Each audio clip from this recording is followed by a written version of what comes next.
We interviewed Stan Ford on his comic strip series at the Pencils and Pixels art exhibition. In our interview, we asked him a couple of questions to get to know him better and his artwork a little bit better as well. At the exhibition, he presented 4 pieces of art, which included one of his favorite pieces from the Jetpack Jenny series.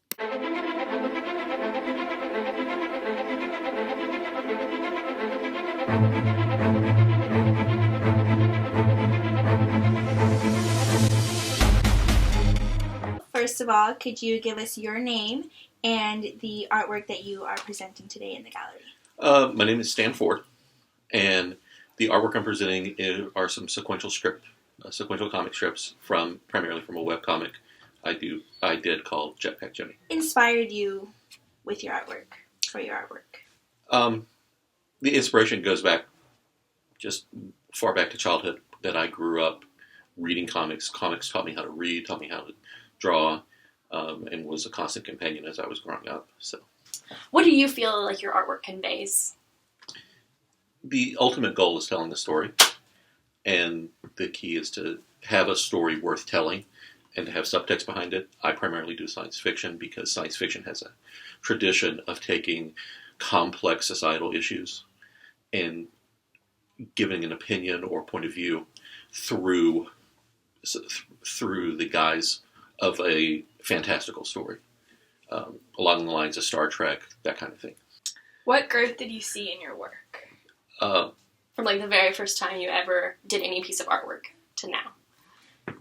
There's been a lot of focus in my work on background, shaping environments, foreground, background, perspective, anatomy, just constantly honing those surface elements, and at the same time trying to get the story across that I'm trying to tell.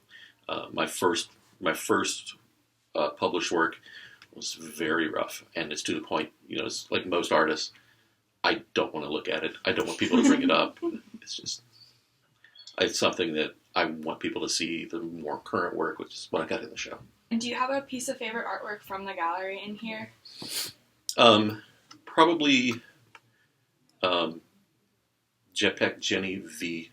Betty, which is a broad landscape piece, which is basically the protagonist and the antagonist in a fight amongst the scattered remains of a ballroom. So it's a piece that I took a lot of time in doing, and I really feel happy with it. I've just never have quite gotten around to publishing it. It's actually an unpublished work. If you weren't an artist, what would you want to be? Right now, throughout my life, it's like varied back and forth. But right now, I would probably go into law. Aside from being an artist, I'm also an editor of a comics and toy website. And so I try to keep my feet, even when I'm not drawing, I keep my feet wet in the pool of comics. Interesting. Any more questions, guys? I think we're good. Awesome. Thank you. After the interview process, our group was able to gain a better understanding of the Jetpack Jenny series and the work Stan Ford put into it. It was a pleasure to sit down with Stan Ford and to discuss his artwork. For more information on this artist, you can contact him via email, or you can explore his artwork via Instagram.